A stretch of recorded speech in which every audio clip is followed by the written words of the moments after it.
Okay guys, हमने पिछले lecture में स्टेप सिग्नल्स के बारे में डील कर लिया था।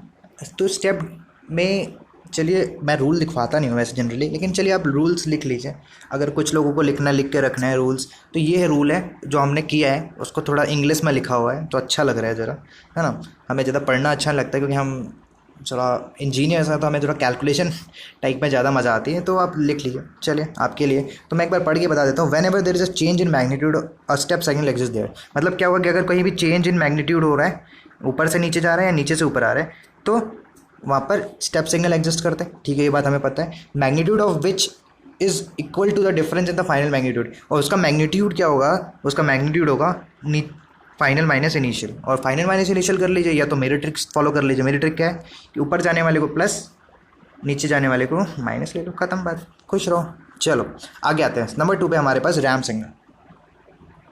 रैम सिग्नल फिर से उन लोगों के लिए जिन्होंने पिछले वीडियोस नहीं देखे, तो रैम सिग्नल कुछ ऐसा दिखता है जिसमें स्लोप होता है। ठीक है, स्लोप 1 हो सकता है, 5 हो सकता है, कुछ भी हो सकता है। ठीक है, स्लोप कुछ भी हो सकता है। ओके चलो, तो सबसे पहला हमारे पास यहाँ पर क्वेश्चन है। ठीक है, क्वेश्चन के थ्रू देखते हैं। ठीक है, कैसे करते हैं हम रैम सिग्नल में। तो हाँ, इंपॉर्टेंटली क्या है कि आपको एक बात जान के रखनी है। सबसे पहली बात ये जाननी है कि अगर सिग्नल कोई भी ऊपर जा रहा है या नीचे आ रहा है, तब वहाँ पर स्टेप सिग्नल एग्जिस्ट करता है। और अगर टेढ़ा जा रहा है, ठीक है, तो वहाँ पर रैम्प सिग्नल एग्जिस्ट करता है। ये बात आपको जाननी पड़ेगी। सेकेंडली, आपको क्या जानना पड़ेगा, as an engineer I expect कि अगर यहाँ पर जो वीडियो देख रहा है उसको स्लोप पता होगा। ठीक है, अगर नहीं पता चलो बता देते हैं।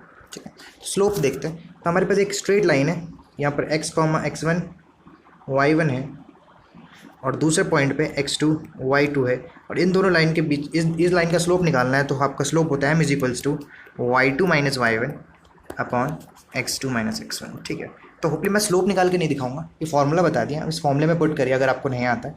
ठीक है, चलिए, तो हमें क्या डील करना है बेसिकली यहाँ पर। हमें क्या करना है कि सबसे पहले जहाँ पर हमें देखना है कि रैम्प सिग्नल कहाँ कहाँ है, कहाँ कहाँ रैम्प सिग्नल है। सबसे पहले ये देखिए, ये रैम सिग्नल ही है पूरा। यहाँ पर कोई स्टेप है ही नहीं, क्योंकि हमें सीधा मैग्नीट्यूड चेंज नहीं हो रहा, ऊपर ना जा रहा है ना नीचे जा रहा है, तो यहाँ पर स्टेप सिग्नल तो है नहीं, तो रैम्प ही सिग्नल है। ठीक है, तो रैम सिग्नल देखते ही आपको सबसे पहला काम करना है, सभी लाइन की स्लोप लिख देना है। ठीक है, अब आपको सब लाइन के स्लोप निकालने में बहुत प्रॉब्लम होगी, तो मैं आपको एक ट्रिक बता देता हूँ। जो भी टाइम एक्सेस में लाइन है, टाइम एक्सेस मतलब क्या हो गया, हॉरिजॉन्टल लाइन है, तो उसमें उसका स्लोप क्या होता है, 0 होता है। ठीक है, और कोई भी वर्टिकल लाइन है उसका स्लोप इनफाइनाइट होता है। तो वर्टिकल वाले का लिखने की ज़रूरत नहीं है आपको, स्लोप इसका लिखिए बस। ठीक है, इसका लिखिए, खुश रहिए। ओके चलिए, बहुत बढ़िया। नेक्स्ट, तो हमने क्या करा, सबसे पहले सारे लाइंस का स्लोप लिख दिया। सारे लाइंस का मतलब क्या, कहने का मतलब है यहाँ पर कि सारी लाइंस का कहने का मतलब है कि पहली लाइन जैसे ये हो गई, फिर दूसरी ये हो गई, तीसरी ये हो गई, आगे ऐसे करके स्लोप लिख दिया। तो पहले लाइन का हॉरिजॉन्टल है, तो m इक्वल्स टू 0 हो गया। ठीक है, बहुत बढ़िया। फिर m इक्वल्स टू 1 हो गया, स्लोप निकाल लीजिए आप, y2 minus y1 x2 minus x1 करके, और फिर से ये 0 हो गया। ठीक, तो नंबर 1 क्या काम करना है, हमें स्लोप लिखना है सारी लाइंस में। फिर क्या करना है, हमें देखना है कि कहाँ पर स्लोप चेंज हो रहा है। ठीक है, स्लोप चेंज हो रहा मतलब ये देखिए 0 पे गया, तो पहले इधर 0 था, अब स्लोप कितना हो गया, 1 हो गया, पहली बात। फिर दूसरी बात देखना है कि कहाँ पर, और देखना है ना, पूरे लाइन पे देखना है। तो यहाँ पर 1 था, फिर से 0 हो गया, कहाँ पर चेंज हुआ, 1 पे चेंज हुआ।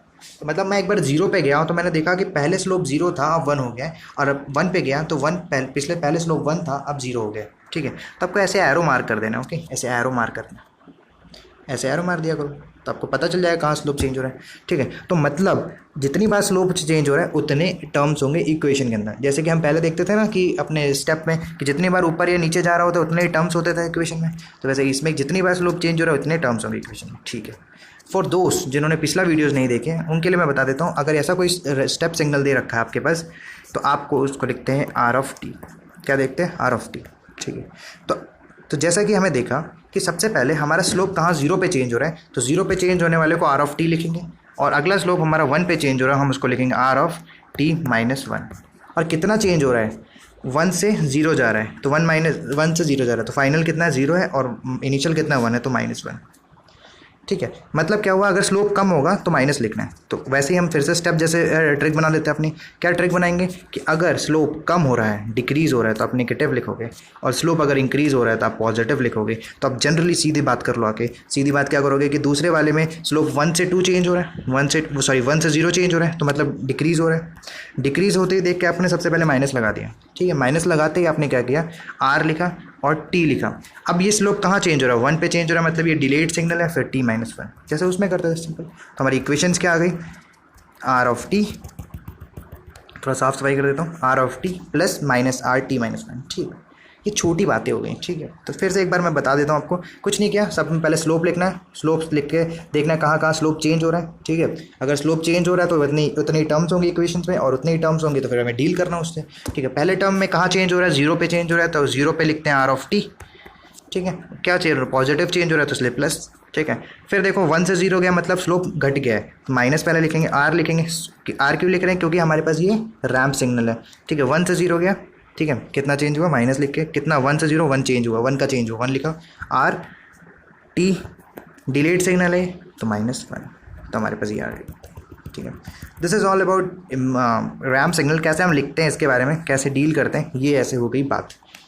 ठीक है, चलिए फिर अब ये बड़े से गंदगी में देखते हैं क्या है हिसाब इसका। ठीक है, तो सबसे पहले मुझे आप बताओ, डरने की बात नहीं, आसान होता है। ठीक है, डरने की बात नहीं, सबसे पहले इंपॉर्टेंट क्या है कि आपको बताना है कि कितने स्टेप सिग्नल्स होंगे, कितने रैम्प सिग्नल होंगे। ठीक है, तो मैंने आपको बताया स्टेप सिग्नल कैसे पहचानते हैं कि जितनी बार ऊपर जा रहा है सिग्नल या नीचे आ रहा है ना, उतने स्टेप सिग्नल होंगे। चलो बताओ, अच्छा क्या आप यहाँ पर वर्टिकुलरली ऊपर जा रहा है या नीचे आ रहा है कहीं पर, हाँ पहली बार आ गया 1 2 ऊपर गया तो 2, तो मतलब सिर्फ 2 ही बार ऊपर या नीचे आ रहा है, ये देखो वर्टिकली परपेंडिकुलरली। ठीक है, तो 2 ही बार आ रहा है, तो हमारे पास यहाँ पर 2 स्टेप सिग्नल्स होंगे पहली बार। ठीक है, दूसरी बात हमें रैम्प सिग्नल देख लेते हैं कितने हो गए। रैम्प सिग्नल निकालने के लिए आपको स्लोप का चेंज देखना पड़ेगा, तो आप सबसे पहले सारे स्लोप लिखना। ठीक है, तो मैंने आपको कन्फ्यूजन ना हो तो यहाँ पर ABCDEF दे रखा है, तो आप मुझे AB के बारे में बताइए, स्लोप कितना, 0 है, वर्टिकल लाइन है। ठीक है, फिर यहाँ पर 5 है स्लोप, यहाँ पर तो नहीं कुछ नहीं देखना है, यहाँ पर देखो स्लोप 0, यहाँ कुछ नहीं देखना है, यहाँ पर 5 0। ठीक है, तो आपने कितनी बार चेंज हो रहा है स्लोप, चलो देखते हैं। सबसे पहले स्लोप कहाँ चेंज हो रहा है, 0 से 5 पे चेंज हो रहा है। ठीक, फिर 5 से 0 चेंज हो रहा है, फिर 0 से फिर से -5 चेंज हो रहा है, फिर -5 से फिर 0 चेंज हो रहा है। तो कितनी बार चेंज हो गया, 4 बार चेंज हुआ। 4 बार चेंज होना मतलब 4 टर्म्स होने वाली है रैम्प सिग्नल की इक्वेशन में। ठीक है, 4 टर्म्स होने वाली है, तो रैम्प सिग्नल की इक्वेशन कैसे लिखोगे, जल्दी से बता दो मुझे, कैसे चेंज लिखोगे, देखते हैं। चलो हाँ, थोड़ा साफ़ सफाई कर लिया जाए, कलर चेंज कर दिया जाए ताकि आपको और अच्छे से दिखे। ठीक, ध्यान से देखो, पहला चेंज कहाँ पर है, ये चेंज है, पहला चेंज देखिए कितने यूनिट, कितने मैग्नीट्यूड का चेंज है। M 0 था, 5 बन गया, तो 5 यूनिट का चेंज है। 0 से 5 गया मतलब क्या हुआ, इंक्रीज़ हुआ, मतलब प्लस लिखना है। ठीक है, R लिखना है। ठीक है, कहाँ पर चेंज हुआ है, 0 पे चेंज हुआ है, इसलिए R ऑफ T लिखना है सर। ठीक है, पहला इक्वेशन लिख लिया, देखो। ठीक है, चलो बहुत बढ़िया, देखो यही चीज़ लिखी हुई है, 5 R ऑफ T। ठीक है, मैच करते चलना, गलत हो गया तो बता देना। ठीक है, 5 और 0, 5 और 0 फिर से चेंज हुआ, कितने का चेंज हुआ, 5 का चेंज हुआ। अब क्या हुआ, 5 से 0 गया मतलब माइनस हुआ है, तो स्लोप माइनस लिख लिया। आर ऑफ कहाँ चेंज हुआ है, 2 पे चेंज हुआ है, तो T-2 डिलेड है ना यार, डिलेड है। ठीक है, फिर वही बात, जिन्हें डिलेड नहीं पता फिर चाहिए पीछे देखिए। ठीक है, वैसे देखो अगर राइट साइड हो रहा है तो डिले लिखते हैं, उसको माइनस पर लिख कर लिखते हैं, अगर आपको चलो नहीं देखने का मन है तो ऐसे देख सकते हैं। ठीक है, फिर नेक्स्ट देखो आपने लिखा ना -5 RT-2। नेक्स्ट देखते हैं अगला सिग्नल का चेंज कहाँ पर है, ये 0 से कहाँ गया है, -5 चेंज हो गया। 0 से -5 चेंज होता है, क्या मतलब समझ में आया कि आपको 5 यूनिट का चेंज हुआ है। ठीक है, और 0 से -5 मतलब क्या होता है, माइनस हुआ है कि नहीं हुआ है ना, माइनस लिखेंगे। आर कहाँ पर चेंज हुआ है, 0 से 5 के बीच में कहाँ चेंज हुआ है, 4 पे चेंज हुआ है, T-4। बहुत लोग को दिक्कत आती है इसमें, लेकिन बहुत ईजी है ये, बहुत ईजी है मतलब। ठीक है, और इससे क्वेश्चन भी आता है बढ़िया, 4 या 5 नंबर का फ्री के मार्क्स है, कुछ नहीं है, मेहनत भी नहीं है। और ये -5 से 0, -5 से 0 कितने यूनिट का चेंज है, 5 यूनिट का चेंज है। -5 से 0 जाना मतलब क्या हुआ, प्लस होना, तो प्लस लिखूंगा। आर लिखूंगा, कहाँ पर चेंज हुआ है, 6 पे चेंज हुआ है, 6 है, T-6। ठीक है, तो होपली आपने इसको देख लिया होगा, देखते ही आपको समझ में आ गया होगा, ये चारों इक्वेशन जो मैंने लिखी वो सेम है, 4 रैम्प इक्वेशन आ गई। और बीच में हमारे पास 2 स्टेप इक्वेशंस भी हैं, उनको भी लिख लेते हैं। ठीक है, स्टेप इक्वेशंस मतलब ये देखो, ये स्टेप फंक्शन है कि नहीं है, स्टेप फंक्शन है। अगर ये स्टेप फंक्शन है तो हमें पता है स्टेप कैसे लिखते हैं, यू लिखते हैं सबसे पहले, नीचे आ रही है ऐसे कर बना लेते हैं एरो, नीचे आ रहा है तो क्या लिखेंगे, माइनस लिखेंगे। कितना यूनिट नीचे आ रहा है, 10 से 5 में मतलब 5 यूनिट्स नीचे आ रहा है। यू लिखेंगे, कहाँ पर नीचे आ रहा है, 2 पे नीचे आ रहा है, T-2 पे। ठीक है, क्योंकि डिलेड सिग्नल है ना। फिर प्लस, ऊपर जा रहा है, कितना यूनिट जा रहा है, प्लस लिखेंगे ऊपर, कितना यूनिट, 5 जाएगा। यू कहाँ पर जा रहा है, 4 पे जा रहा है, T-4 हो गया। ठीक है, दिस इज़ कैसे हम लिखते हैं रैम्प सिग्नल या स्टेप सिग्नल को। ठीक है, चलो आगे बढ़ते हैं। ओके, ये क्वेश्चन है आपके लिए, एग्जाम्पल है, ये होमवर्क है, आप इसमें आप चेक करो और आंसर मैच करो, आपको अपने आप समझ में आने लगेगी बातें। आपके कन्वीनियंस के लिए मैं यहाँ पर एक बात बता देता हूँ कि कितने स्टेप सिग्नल्स होने वाले हैं, कितने रैम सिग्नल्स होने वाले हैं, ठीक है। रैम सिग्नल्स कौन कितने होने वाले हैं देख, पहले स्टेप्स देख लेते हैं। कितनी बार ऊपर से नीचे मैग्नीट्यूड चेंज हुआ है, पहली बार ये हुआ है, दूसरी बार ये हुआ है, ठीक है। ठीक है, तो 2 बार हुआ है, दोनों बार नीचे है, तो मतलब यू तो नेगेटिव में आने वाला है दोनों बार, ठीक है। और रैम के लिए आपको स्लोप लिखना है और कितनी बार स्लोप चेंज हो रहा है वो देखना है, ठीक है। फिर आपको इक्वेशन लिखनी है, ठीक है। This is all about the wave form synthesis. हमने स्टेप सिग्नल्स के बारे में देखा, हमने रैम सिग्नल्स के बारे में देखा। और अगर आपको नहीं बनता है, ये नहीं बनते, आप मुझे मैसेज करें, मैं आपको जरूर बताऊंगा इसके बारे में, ठीक है। वैसे जनरल बच जाएगा क्योंकि हमने काफ़ी ईजिली देखा है ना। हमने फॉर्म देखो 2-3 तरीके होते हैं पढ़ाने के। इंपॉर्टेंटली क्या है कि हमें रूल्स पे नहीं करना, रूल्स हमें याद रखने पड़ता है, और जनरल सेंस में हमें करना होता है, जनरल सेंस तो हम कर ही लेते हैं, है ना।